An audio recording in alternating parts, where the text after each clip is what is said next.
welcome to today's On This Day in Tudor History. I'm up on my roof terrace today because there's hammer drilling and all sorts going on in the house. So it's slightly impossible to film there.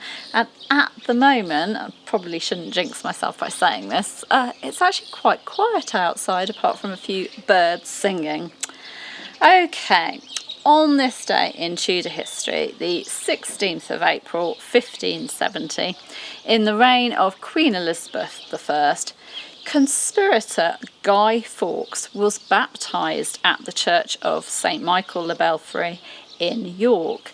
Now, his birth date is not recorded, although it's thought... Now I've got a cat clawing at something in the background, having a play with some branches.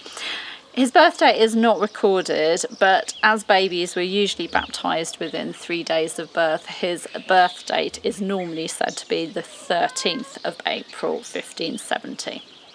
Now, of course, I think everybody knows who Guy Fawkes is. For on the night of the 4th and 5th of November 1605, Guy Fawkes, this man that was baptised on this day in 1570, was caught with 36 barrels of gunpowder in the cellars beneath Westminster.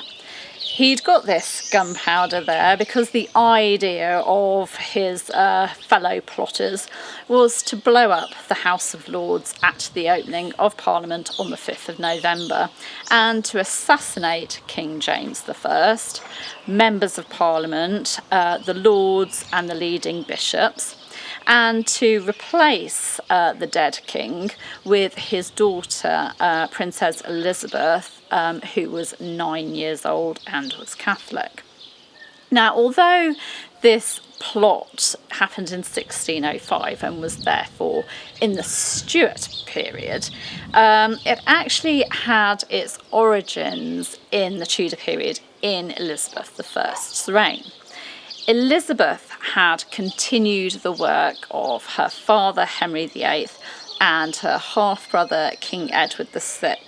The religious measures that they'd brought in.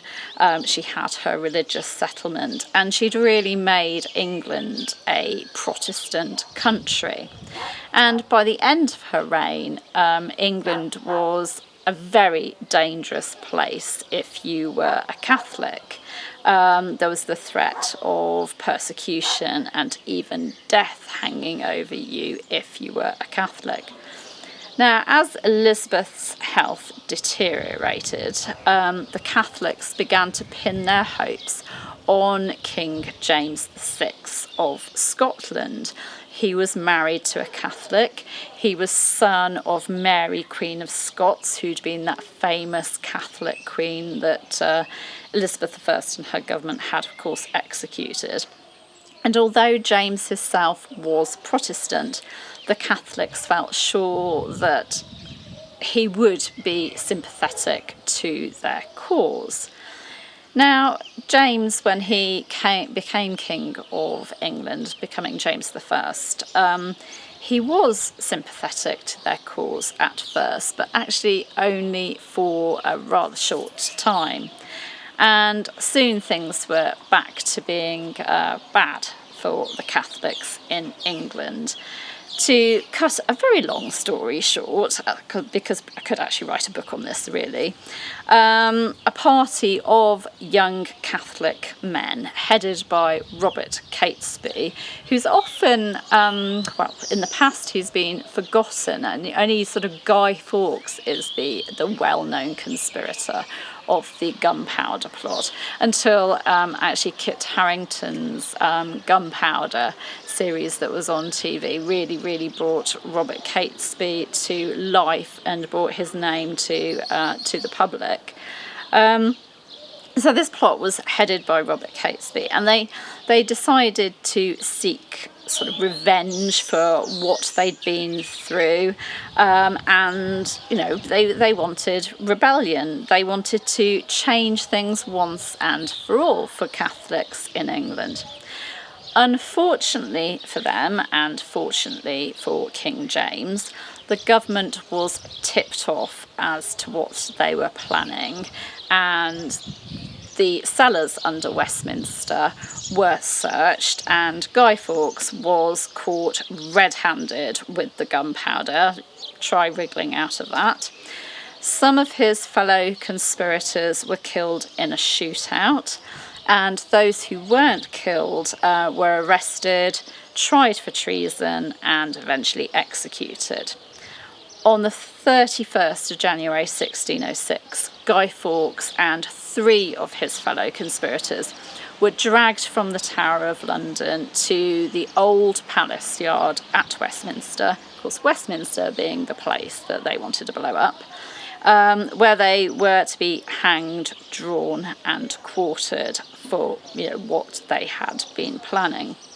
Now, Guy Fawkes managed to cheat the executioner and the crowd of the full horror of what he was supposed to be having, a full traitor's death, because what he's recorded as doing is jumping from the gallows and breaking his neck so that he died from hanging and wasn't still alive when he was cut down, and had all the horrible things that happen with a full traitor's death of being hanged, drawn and quartered. His body was still quartered, but he was already dead and so did not have to suffer that.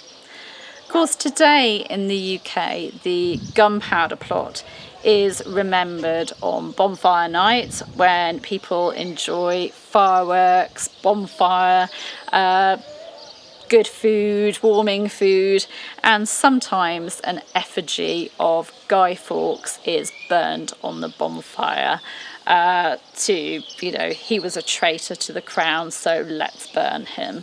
That still happens in some places today. It used to be, I don't know whether it happens anymore, that children would go around, they'd build this effigy, sort of like a bit of a scarecrow, and they'd go round with it in a wheelbarrow collecting money, penny for the guy they would call, collecting sort of money, and then the guy would be burned on the bonfire. So that's today's On This Day in Tudor History, the 16th of April 1570. Gunpowder Plot conspirator Guy Fawkes was baptised in York. Well, I'll be back tomorrow. Thank you for listening. By the way, I didn't actually introduce myself, although I'm pretty sure that you all know who I am by now. I'm Claire Ridgway. I'm founder of the Tudor Society, author of several history books. I'll be back tomorrow with more Tudor goodies for you. You can subscribe to the channel by just clicking there, and of course you can hit the bell to be notified of new videos. See you tomorrow. Bye bye.